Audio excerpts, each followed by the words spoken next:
ಜನ ಸ್ಟಾಕ್ ಮಾರ್ಕೆಟಲ್ಲಿ ಇದೀನಿ ಅಂತ ಹೇಳ್ಕೊಳ್ಳೋಕ್ಕೆ ನಾಚಿಕೆ ಪಡ್ತಾರೆ. ಏನಕ್ಕೆ ಕೇಳಿ? ಮರ್ಯಾದೆ ಕೊಡಲ್ಲ ಸರ್. ಮಾರ್ಕೆಟ್ ವಿಷಯದಲ್ಲಿ ನೀವು ಬಂದಾಗ ಕಾಮನ್ ಪೀಪಲ್ ಅಂದಿದ್ದಕ್ಕೆ ಬಂದಿದ್ದು ನಾನು. ಯಾವುದೋ ಕಾರ್ಪೊರೇಟ್ ಬಗ್ಗೆ ಮಾತಾಡಿ, ಯಾವುದೋ ಮಾರ್ಕೆಟ್ ಮೇಕರ್ಸು, ಮಾರ್ಕೆಟ್ ಮೂವರ್ಸು ಅವ್ರದ್ದೇನು ಹೇಳಿ ಅಂದರೆ ಬೇಡ ಬಿಡಿ ಸರ್, ಅದೆಲ್ಲ ಏನು ಹೇಳಿ ಯೂಸ್ ಇಲ್ಲ. ಅದಾನಿ ಕಂಪ್ನಿ MD ಏನೋ ಮಾಡಿದೆ ಅಂತ ಹೇಳೋಕ್ಕೆ ಅವ್ನು ಗೇಟ್ ಒಳಗಡೆ ಹೋಗೋಕ್ಕಾಗುತ್ತಾ? ನನಗೆ ಫಸ್ಟು ಇಂಥ ಮಾತಾಡೋ ಭೂಮಿಗಳು. ಆಮೇಲೆ ಇಲುಮಿನಾಟಿ ಬಂದು ಮ್ಯಾನೇಜ್ ಮಾಡ್ತಾರೆ, ಅವರು ಹೇಳಿದಂಗೆ ನಡೆಯೋದು ಅಂತ ಬಂದು ಏನು ಗೊತ್ತಿಲ್ಲದೆ ಮಾತಾಡೋಂಥ ಮೂರ್ಖತನ.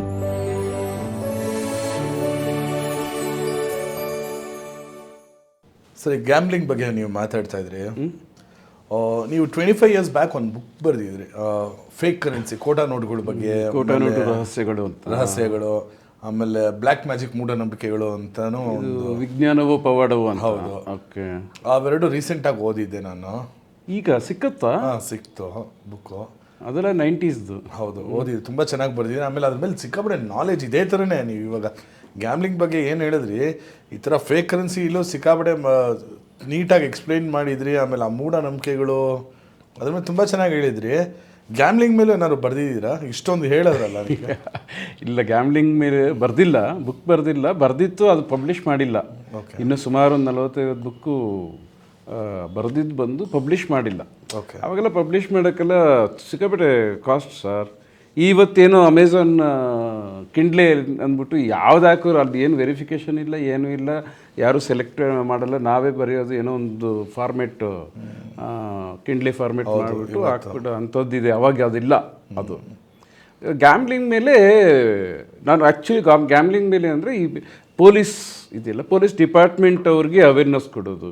ಯಾಕಂದರೆ ಪೊಲೀಸ್ ಡಿಪಾರ್ಟ್ಮೆಂಟ್ ಹೋಗಿ ರೈಡ್ ಮಾಡೋರು. ಈ ಕ್ಲಬ್ಗಳಲ್ಲಿ ಹೆಂಗೆ ಮಾಡ್ತಾರೆ, ಕ್ಲಬ್ಗಳಲ್ಲಿ ಹೋಗಿ ಗ್ಯಾಮ್ಲಿಂಗ್ ಮಾಡೋರು, ದೊಡ್ಡ ದೊಡ್ಡ ಕ್ಲಬ್ಬಲ್ಲೇ ಮಾಡೋರಲ್ಲ, ಆಡೋರಲ್ಲ, ಕಾರ್ಡ್ಸ್ ಆಡೋರಲ್ಲ, ಅವರೆಲ್ಲ ಬಂದು ಅಲ್ಲಿ ಚೀಟಿಂಗ್ ನಡೆಯೋದು. ಎಲ್ಲದರಲ್ಲೂ ಮೋಸನೇ ಸರ್. ಏನು ಅಂತಲೇ ಗೊತ್ತಿಲ್ಲ ನನಗೆ. ಅದು ಏನು ಒಳ್ಳೆ ದಾರಿಯಲ್ಲಿ ದುಡಿಯೋಕ್ಕಾಗಲ್ವ ಏನೋ ಅಂತ ನನಗಿನ್ನೂ ಗೊತ್ತಿಲ್ಲ. ನಾನಂತೂ ಒಳ್ಳೆ ದಾರಿಯಲ್ಲಿ ದುಡಿತಾ ಇದ್ದೇನೆ. ಬರೀ ಪೊಲೀಸ್ ಡಿಪಾರ್ಟ್ಮೆಂಟ್ಗಲ್ಲದೆ ಬೇರೆ ಬೇರೆ ಕ್ಲಬ್ಗಳಿಗೆ ಹೋಗಿ ಅಲ್ಲಿ ಬಂದು ಎಲ್ಲರಿಗೂ ಅವೇರ್ನೆಸ್ ಕ್ರಿಯೇಟ್ ಮಾಡ್ತಿದ್ದು. ಆದರೆ ನೀವು ಪರ್ಸನಲ್ ಹೋಗಿ ಅಲ್ಲಿ? ಹಾಂ, ಅದು ಸಿಕ್ಕಾಪಟ್ಟೆ ವರ್ಕ್ ಮಾಡಿದ್ದೀವಿ, ಇಯರ್ಸ್ ಟುಗೆದರ್. ಅದಲ್ಲ ವರ್ಷಗಟ್ಟಲೆ ವರ್ಕ್ ಮಾಡಿದೆ. ಆಮೇಲೆ ಹೆಂಗೆ ಮಾಡ್ತಾರೆ ಚೀಟಿಂಗ್ ಅಂತ ಮಾಡಿ ತೋರಿಸ್ಬೇಕು. ಓಕೆ, ಚೀಟಿಂಗ್ ಹಿಂಗೆ ಮಾಡಿಬಿಡ್ತಾರೆ ಅಂತ ಹೇಳೋದು ಬೇರೆ.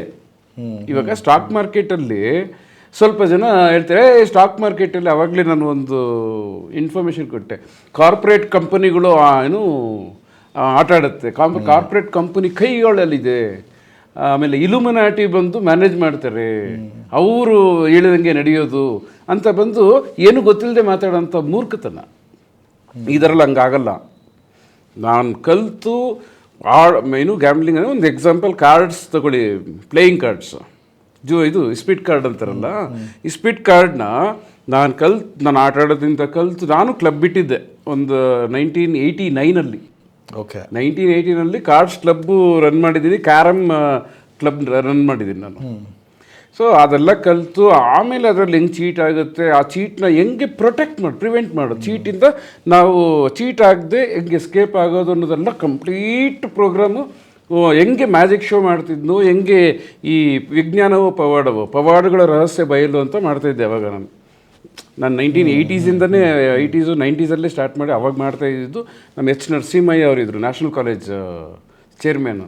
ಅವರೆಲ್ಲ ನನಗೆ ಹೇಳೋರು, ರವಿ ಈ ಥರ ಮಾಡಪ್ಪ, ಒಳ್ಳೇದು ಮಾಡು, ನಿನ್ಗೇನು ಬೇರೆ ಶೋಸ್ ಏನೋ ಮ್ಯಾಜಿಕ್ ಓದಿದ್ರು ಅದ್ರಲ್ಲಿ ಸಂಪಾದನೆ ಆಗುತ್ತೆ, ನೀನು ದೇಶಕ್ಕೆ ಒಳ್ಳೇದು ಮಾಡಬೇಕು, ನೀನು ಮಾಡಬೇಕಾಗಿರೋ ಕೆಲಸ ಇಂಥದ್ದೇ ಅಂತ ಅವರೆಲ್ಲ ಹೇಳಿ, ಅದೆಲ್ಲ ಹಳ್ಳಿಗಳೆಲ್ಲ ಹೋಗಿ ಬಾನಾಮತಿ ಅದು ಇದು ಅಂತಿರೋದು, ಅದೆಲ್ಲ ಹೋಗಿ ಡೈರೆಕ್ಟಾಗಿ ಹಿಂಗೆ ಆಗೋದು ಅಂತ ಮಾಡ್ತಾಯಿದ್ವಿ. ಅವಾಗ ಸುಮಾರು ನಾವು ಟೀಮೇ ಇದ್ವಿ.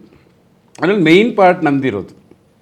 ಅದೇ ಥರ ಗ್ಯಾಮ್ಲಿಂಗಲ್ಲಿ ಕ್ಲಬ್ಗಳಿಗೆ ಹೋಗಿ ಹೆಂಗಪ್ಪ ಕಾರ್ಡ್ಸಲ್ಲಿ ಹೆಂಗೆ ಮಾಡ್ತಾರೆ, ನೀವು ಹೆಂಗೆ ಹುಷಾರು, ಹೆಂಗಿದ್ರು ಜೂಜಾಟ ಆಡೋದು. ಆ ಜೂಜಾಟ ಆಡ್ತಾರೆ ಅಂದಿದ ತಕ್ಷಣ ತಪ್ಪು ಅಂತ ಹೇಳೋ ರೈಟ್ಸ್ ಇಲ್ಲ. ಒಬ್ಬೊಬ್ಬರು ಒಂದೊಂದು ಆಟ ಆಡ್ತಾರೆ, ಕರೆಕ್ಟ್ ಅಲ್ಲ? ಅದರಲ್ಲಿ ಮೋಸ ಮಾಡೋಕ್ಕೆ ಅಂತಲೇ ಸ್ವಲ್ಪ ಜನ ಇರ್ತಾರೆ. ನಿಮ್ಗೆ ಅರ್ಥ ಆಯ್ತು? ಅರ್ಥ ಆಯಿತು. ಆ ಮೋಸನ ಹೆಂಗೆ ಮಾಡ್ತಾರೆ, ಹಂಗೆ ಮಾಡ್ತಾರೆ ಅಂದರೆ ನಿಮ್ಗೆ ಹೆಂಗೆ ಗೊತ್ತಾಗಬೇಕು, ಮೋಸ ಮಾಡೋದು ನಿಮಗೆ ಗೊತ್ತಾಗ್ಬಿಟ್ರೆ, ಕಾರ್ಡ್ಸ್ ಆಡೋದ್ರಲ್ಲಿ ನಿಮ್ಗೆ ಮೋಸ ಮಾಡೋದು ಹೆಂಗೆ ಅಂತ ಗೊತ್ತಾಗ್ಬಿಟ್ರೆ, ಅವ್ನು ಏನೇ ನಾಟಕ ಮಾಡಿದ್ರು ಗೊತ್ತಾಗ್ಬಿಡುತ್ತೆ. ಆ ಥರ ಒಂದು ಪ್ರೋಗ್ರಾಮ್ಗಳು ಮಾಡ್ತಾ ಇದ್ದಿದ್ದಷ್ಟೇ. ಇವತ್ತು ಅದು ಏನು ಸ್ಟಾಕ್ ಮಾರ್ಕೆಟಲ್ಲಿ ಈ ಥರ ಯಾರ್ಯಾರೋ ಸುಮ್ಮನೆ ಏನೋ ಲಬ ಬಡ್ಕೊಳ್ತಾರೆ, ಬಟ್ ಯಾರು ಹೋಗಿ ನೋಡಿರಲ್ಲ. ಸುಮ್ಮನೆ ಕಾರ್ಪೊರೇಟ್ ಅಂತ ಇವಾಗ ಅದಾನಿ ಮಾತಾಡಿದ್ವಿ ನಾವು. ಅದಾನಿ ಕಂಪ್ನಿ MD ಏನೋ ಮಾಡಿದೆ ಅಂತ ಹೇಳೋಕ್ಕೆ ಅವ್ನು ಗೇಟ್ ಒಳಗಡೆ ಹೋಗೋಕ್ಕಾಗುತ್ತಾ? ನನಗೆ ಫಸ್ಟು ಇಂಥ ಮಾತಾಡೋ ಗೂಬೆಗಳು ಗೇಟ್ ಒಳಗಡೆ ಬಿಡ್ತಾರ? ಹೋಗೋಕ್ಕಾಗುತ್ತಾ? ಆ ಥರ ಹೋಗಿ ಪರಿಶೀಲನೆ ಮಾಡಿ ಆಮೇಲೆ ನಾವು ಮಾತಾಡೋದು ಇದೆಯಲ್ಲ, ಅದು ನಿಜ. ಇಲ್ಲ ಅಂದರೆ ಒಂದು ಭ್ರಮೆಯಲ್ಲಿ ನಾನೇನೋ ಒಂದು ಬಿಸ್ನೆಸ್ ಮಾಡ್ಕೊಳ್ಳೋಕ್ಕೆ ನೀವು ಹೇಳಿದ್ರೆ ಬುಕ್ಸು ಏನು ಏನು ಇದು ಗ್ಯಾಮ್ಲಿಂಗಲ್ಲಿ ಬುಕ್ಸ್ ಮಾರ್ಕೊಂಡು ಅದನ್ನು ಮಾರೋಕ್ಕಾಗಿಲ್ವಲ್ಲಪ್ಪ, ಅದನ್ನು ಮಾರೋದು ಹೆಂಗೆ ಅಂತ ಮಾರ್ಕೆಟಿಂಗ್ ಟೆಕ್ನಿಕ್ನ ಕಲಿತು ನಾನು ಹೋಗ್ಬೇಕಾಗುತ್ತೆ. ಅಲ್ಲಿ ಒಳ್ಳೇದೇನು ಬರಲ್ಲ. ಮಾರಾಟಕ್ಕೆ ಹೋದಾಗ ಮಾರ್ಕೆಟಿಂಗ್ ಟೆಕ್ನಿಕ್ ಕಲಿಬೇಕು. ಕರೆಕ್ಟಾ? ಮಾರ್ಕೆಟಿಂಗ್ ಟೆಕ್ನಿಕ್ ಕಲಿಯುವಾಗ ಬರೀ ಅದರಲ್ಲಿ ತಮಿಳ್ನಾಡಲ್ಲಿ ಹೇಳ್ತಾರಲ್ಲ, ಕೈಲ ಪೈ ಕழுத்துல ಟೈ ವಾಯಿಲ ಪೊಯ್ ಅಂದರೆ ಕೈಯಲ್ಲಿ ಬ್ಯಾಗು ಕತ್ತಲ್ ಟೈ ಬಾಯಲ್ಲಿ ಸುಳ್ಳಿದ್ರೇ ಮಾರ್ಕೆಟಿಂಗು. ಅದು ಈಗ ಆ ಕಾಲದಲ್ಲೇ ಹೇಳೋರು, ಅದು ಈ ಕಾಲದಲ್ಲಿ ಅದು ಸತ್ಯ ಆಗಿಬಿಟ್ಟಿದೆ. ಎಲ್ಲರಿಗೂ ಯಾರು ನೋಡಿದ್ರು ಹಂಗೆ ಇದ್ದಾರೆ. ಬ್ಯಾಗ್ ಇಲ್ಲ ಅಂದರೆ ಇದೊಂದು ಇದ್ದೇ ಇದೆ, ಬಾಯಲ್ಲಿ ಬರೋದು ಮಾತ್ರ ಒಂದು ಅಕ್ಷರ ಇದ್ದೇ ಇದೆ. ಸೊ ಆ ಥರ ಅದು ನೋಡೋಣ. ಸ್ಟಾಕ್ ಮಾರ್ಕೆಟ್ ಮೇಲೆ ಏನಾದರೂ ಬುಕ್ ಬರೆದಿದ್ದೀರಾ? ಇಲ್ಲ, ಸ್ಟಾಕ್ ಮಾರ್ಕೆಟ್ ಬರೀತಾ ಇದ್ದೀರಾ? ಈಗ ಬರಿತಾ ಇರೋದೇ ಸಾಲದ ಸರ್. ಅಲ್ಲ, ಯಾಕೆ ನೀವು ಇಷ್ಟೊಂದು ವಿಷಯಗಳು ಹೇಳ್ತಾ ಇದ್ದೀರಾ? ನನಗೆ ಗೊತ್ತಿರೋಂಗೆ ಅದರಿಂದ ಪ್ರಯೋಜನ ಇಲ್ಲ, ಆಗಲ್ಲ ಅನ್ನೋ ಒಂದು ಕ್ಲಾರಿಟಿ. ಅಲ್ಲ ಸರ್, ನೀವು ಇಷ್ಟೊಂದೆಲ್ಲ ಅಂದರೆ ತುಂಬ ಓಪನ್ ಆಗಿ ಮಾತಾಡ್ತಾ ಇದ್ದೀರಾ ಸ್ಟಾಕ್ ಮಾರ್ಕೆಟ್ ಬಗ್ಗೆ, ಆಮೇಲೆ ಗೊತ್ತಿರೋ ವಿಷಯಗಳೆಲ್ಲ ಹೇಳ್ತಾ ಇದ್ದೀರಾ ಅಂದಾಗ ಇದೆಲ್ಲ ಒಂದು ಬುಕ್ ಮಾಡಿ ಇವತ್ತು ನೋಡಿ ಸರ್, ಈಗ ಆ ಕಾಲದಲ್ಲಿ ಬುಕ್ಕು, ಈ ಕಾಲದಲ್ಲಿ ಏನು ಓದ್ತಾರೆ? ಬರೀ ವಿಡಿಯೋ, ಸೋಷಿಯಲ್ ಮೀಡಿಯಾಲೇ ಇರ್ತಾರೆ. ಕರೆಕ್ಟಾ? ಯಾರು ಓದ್ತಾರೆ? ಬೇಕಾಗಿರೋರು ಓದ್ತಾರ? ಕರೆಕ್ಟಾ? ನಿಜನಾ? ಇವತ್ತು ಆ ಕೋಟಾ ನೋಟ್ ಬುಕ್ಕು ನಿಯರ್ಲಿ CBI ಡಿಪಾರ್ಟ್ಮೆಂಟ್ಗೆ, ಫೋರೆನ್ಸಿಕ್ ಡಿಪಾರ್ಟ್ಮೆಂಟ್ಗೆ, RBI ರಿಸರ್ವ್ ಬ್ಯಾಂಕ್ ಆಫ್ ಇಂಡಿಯಾಗೆ ಎಲ್ಲದಕ್ಕೂ ಕೊಟ್ಟೆ. ಹಾಂ, ಯಾಕಂದ್ರೆ ಅವ್ರಿಗೂ ಕ್ಲಾರಿಟಿ ಇರಬೇಕು. ಏನೋ ಅಲ್ಲಿ ಯಾರೋ ಪ್ರಿಂಟ್ ಮಾಡಿಬಿಡ್ತಾರೆ ಅನ್ನೋದಕ್ಕಿಂತ ಫಸ್ಟು ಸಾಮಾನ್ಯ ಜನ, ಅಲ್ಲೂ ಕಾಮನ್ ಪೀಪಲ್ಗೆ ಎಲ್ಲಿ ಚೀಟ್ ಆಗುತ್ತೆ ಅನ್ನೋದೇ ಫೋಕಸ್ ಮಾಡಿರೋದು. ಇವತ್ತು ಈ ಸ್ಟಾಕ್ ಮಾರ್ಕೆಟ್ ವಿಷಯದಲ್ಲಿ ನೀವು ಬಂದಾಗ ಕಾಮನ್ ಪೀಪಲ್ ಅಂದಿದ್ದಕ್ಕೆ ಬಂದಿದ್ದು ನಾನು. ಕರೆಕ್ಟ್. ಯಾವುದೋ ಕಾರ್ಪೊರೇಟ್ ಬಗ್ಗೆ ಮಾತಾಡಿ, ಯಾವುದೋ ಮಾರ್ಕೆಟ್ ಮೇಕರ್ಸು, ಮಾರ್ಕೆಟ್ ಮೂವರ್ಸು ಅವ್ರದ್ದೇನು ಹೇಳಿ ಅಂದರೆ ಬೇಡ ಬಿಡಿ ಸರ್, ಅದೆಲ್ಲ ಏನು ಹೇಳಿ ಯೂಸ್ ಇಲ್ಲ ಅಂದ್ಬಿಡ್ತಿದ್ದು. ಅರ್ಥ ಆಯ್ತಲ್ಲ? ಬರೆಯೋದಕ್ಕಿಂತ ನನಗೆ ಗೊತ್ತಿರೋಂಗೆ ಇದೆ ಸಾಕು. ಅದು ನನಗೆ ಗೊತ್ತಿರೋಂಗೆ ಎಷ್ಟೋ ಬುಕ್ಸು ಸರ್, ಎಷ್ಟು ಲಕ್ಷ ಬುಕ್ಕು, ಎಷ್ಟು ಕೋಟಿ ಬುಕ್ ಇದೆಯೋ, ಬಟ್ ಒಂದು 4, 5, 10 ಬುಕ್ಕಿಂತ ಬೇರೆ ಯಾವ ಬುಕ್ಕು ಉಪಯೋಗಕ್ಕೆ ಆಗಲ್ಲ. ಜೀವನಕ್ಕೆ ಒಂದು 10 ಬುಕ್ ಓದ್ಬಿಟ್ರೆ ಸಾಕು.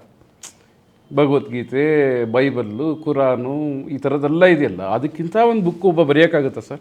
ಆಗಲ್ಲ. ಇವಾಗ ಏನೇ ಇದ್ರು ನಾಟಕ ಮಾಡೋಕ್ಕೆ ಬರೀಬೇಕು. ನಾನು ಆ ಥರ ಅಂತ ಹೇಳ್ಕೊಳಕ್ಕೆ ಬರೆಯೋದು ಬೇಡ.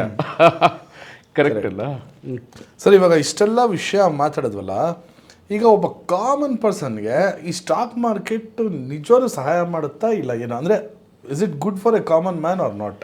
ನೋಡಿ ಸರ್, ಇವಾಗ ಓವರಾಲ್ ಇಷ್ಟೊಂದು ಹೇಳ್ಕೊಂಡು ಬಂದಿರ. ಹೌದು, ಕರೆಕ್ಟಾ? ಇಷ್ಟೆಲ್ಲ ಹೇಳಿದ್ಮೇಲೆ ಅವರು ಹೋಗಿ ಎಲ್ಲಿ ಡಿಪೆಂಡ್ ಆದರು ಟೆಕ್ನಿಕಲ್ಲು, ಅದೇನೋ ಇವಾಗ ನನಗೆ ಸ್ವಲ್ಪ ಇನ್ನೂ ಇದೆಯಾ ಸತ್ತಿದ್ದೇಣ ಇನ್ನೂ ಇಟ್ಕೊಂಡಿದೆ ಅನ್ನೋ ಒಂದು ಸ್ವಲ್ಪ ವೈಬ್ರೇಟ್ ಆಯಿತು. ಯಾಕಂದರೆ ಅವಾಗ ರಾಶಿ ಜನ ಹೊಟ್ಟೋದ್ರು ಸರ್. ಎಷ್ಟೋ ಜನಕ್ಕೆ ಗೊತ್ತೇ ಆಗಿಲ್ಲ ಸ್ಟಾಕ್ ಮಾರ್ಕೆಟಲ್ಲಿ ಇಂಥ ಒಂದು ಟೆಕ್ನಿಕಲ್ ಯೂಸ್ ಮಾಡಿ ಇವ್ರು ಸತ್ರು ಅಂತ. ಎಷ್ಟೋ ಜನಕ್ಕೆ ಗೊತ್ತೇ ಆಗಿಲ್ಲ.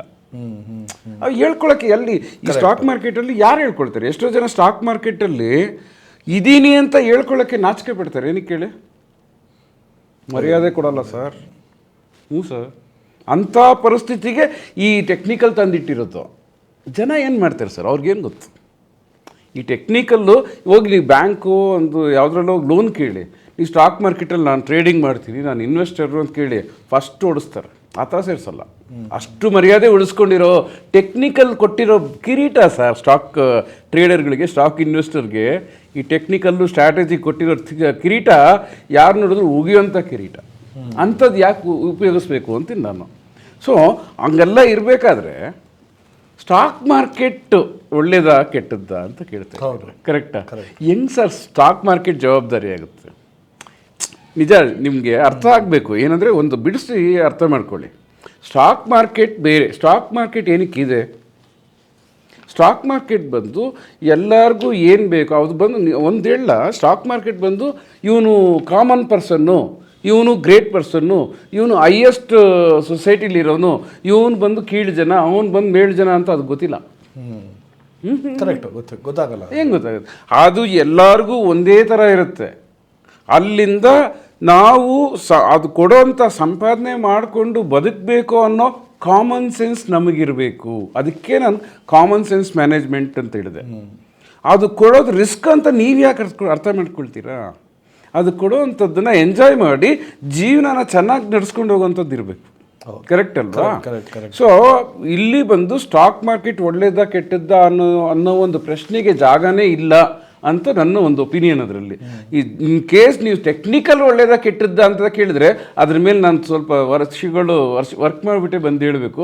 ಇಲ್ಲ ಟೆಕ್ನಿಕಲ್ ಗುರುಗಳು ಇರ್ತಾರೆ, ಅವ್ರಗಳ ಹತ್ರ ಹೋಗಿ ಕೇಳಿದ್ರೆ ಗೊತ್ತಾಗುತ್ತೆ ಸರ್. ಏನು ಹೇಳ್ತೀರಾ? ಅಲ್ಲ ಅಂದರೆ ಇಲ್ಲಿ ಯಾರ್ದು ತಪ್ಪು ಅನ್ನೋ ಥರ ಹೇಳ್ತೀರಾ ಸರ್ ನೀವು? ಈಗ ಅಂದರೆ ಇವಾಗ ತುಂಬ ಜನ ಸ್ಟಾಕ್ ಮಾರ್ಕೆಟ್ಗೆ ಹೋಗಬೇಕು ಅಂದಾಗ ಎಲ್ರಿಗೂ ತಿಳ್ಕೊಳ್ಳೋದೇ ಸ್ಟಾಕ್ ಮಾರ್ಕೆಟ್ ಗುರು ಇನ್ವೆಸ್ಟ್ಮೆಂಟ್ರೆ ಬರಲ್ಲ ಅನ್ನೋ ಥರನೇ. ಸೊ ಇಲ್ಲಿ ಯಾರ್ದು ತಪ್ಪು ಅಂತೀರಾ ನೀವು? ಅಂದರೆ ಜನಗಳದ ಮಾರ್ಕೆಟ್ದು ತಪ್ಪೇ ಇಲ್ಲ. ಅದನ್ನು ಫಸ್ಟು ಫಿಕ್ಸ್ ಮಾಡ್ಕೊಂಬಿಡಿ ಸರ್. ಮಾರ್ಕೆಟ್ ತಪ್ಪು ಹೆಂಗೆ ಸರ್ ಮಾಡೋಕ್ಕಾಗುತ್ತೆ?